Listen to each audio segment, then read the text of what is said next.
Hey friends and followers, Michelle here. Welcome to Amputated from Addiction.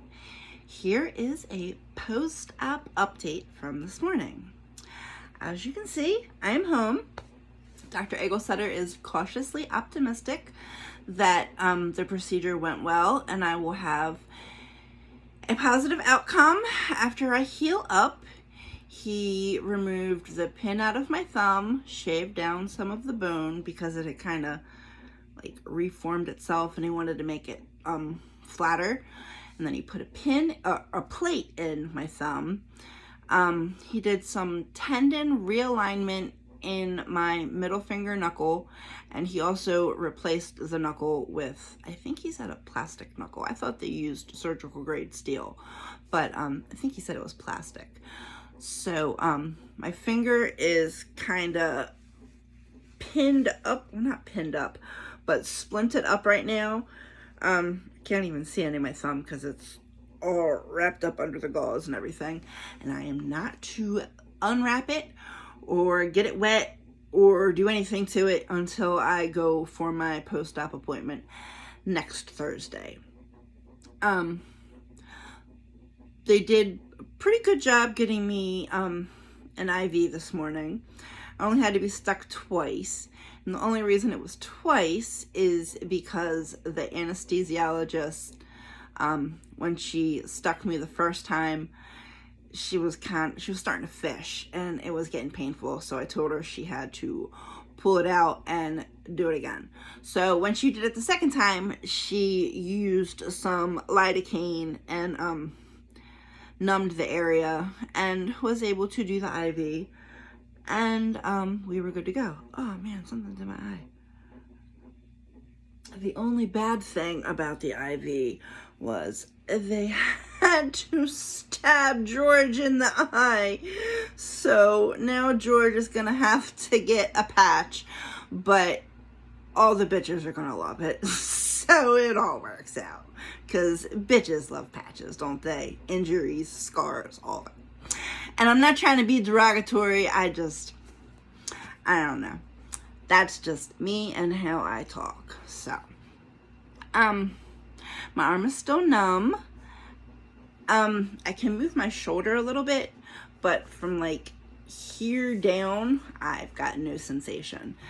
And the doctors obliged partially to my request for stronger pain medication than hydrocodone and oxycodone. They gave me hydromorphone, except they only gave it in 2 milligrams instead of 4, which they have given to me in the past and I've seemed to have success with. But I am hoping that since my methadone dose is significantly lower than it was back in May, tomorrow when I go to get dosed, my dose will be 54 milligrams. So I'm hoping that because my dose is under the opiate blocking level for my body, that I will get some relief from the pain medicine. And I'm sure if I have an issue, I can always call Dr. Egelsetter's office and they will accommodate. But so far I feel good. And before I go to bed, I will start taking pain meds so I don't wake up in completely agonizing pain. It's always better to stay on top of that type of shit. So, a funny thing happened this morning at the hospital. One of my nurses asked me, she said, "Miss Mariner, do you smoke?" And I said, "No, I quit about 8 months ago. I vape, but my roommate still smokes occasionally." And she said, "Well, it is critical for your healing and recovery that you not smoke or be around it for at least the first 72 hours post-op." She didn't say word one about vaping. She specifically said, don't be around smoke or cigarettes and don't do it yourself. So, maybe vaping's not as bad as they seem to be making it out to be on the news. Even though they are partially retracting their statements Oh, no. See, the FDA never really said anything. They just said, be careful. It was the CDC that made all those inflammatory accusations about vaping being so horrible and wretched. But, I don't know. Vaping's not done me wrong in any way, and I don't smoke because of it. And my doctor knows that I vape, and he's got no problem with that. So even if the nurse told me don't do it, I'm gonna go by what my doctor told me to do. But there was no issue, so there's no issue there. Not for me, at least. Tomorrow I will be relaxing, and Thursday I will be relaxing. And pain permitting, Friday I get to go up to work and work for a few hours. And that should be interesting. But I am totally loving doing what I do up at the methadone clinic. We are starting a MARA meeting on Friday. Now, for those of you who don't know, MARA is Medication Assisted Recovery Anonymous. And I'm sure many of you who have been on medication assisted treatment have gone to an NA or an AA meeting, and you feel ostracized because you're not clean, but even though you've changed everything about your life and you don't get high anymore. I don't know how you can tell me that's not clean. Now, if I wasn't on methadone and I had this surgery and I was given pain medicine, that wouldn't compromise my clean time, because they have an IP called In Times of Illness. And now I'm not going to sit here and get an argument over about what's clean and what isn't. According to NA, being on medicated assisted treatment is not clean. But that doesn't mean that in the grand scheme of things, you aren't clean. Just those people's opinions are you're not clean.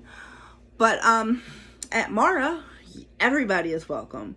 So if you're on methadone, Suboxone, Antabuse, whatever, psych meds, we welcome everybody. And I most certainly consider myself clean. And as of October 2nd, this one right here has 2 years clean. So, yay me. And I'm hoping in another couple months I will be completely off the methadone. But you know what? We'll see what happens when we get there. And if I end up having to be on it longer, that's fine.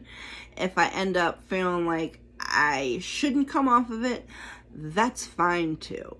Because as long as I continue to do the things that I am doing, then that's all that really fucking matters, right? It would just be, I don't know, I guess a little more convenient to not have to go somewhere and make sure I have my medication every day. Although I have to make sure I have my gabapentin. Diabetics have to make sure they have their insulin.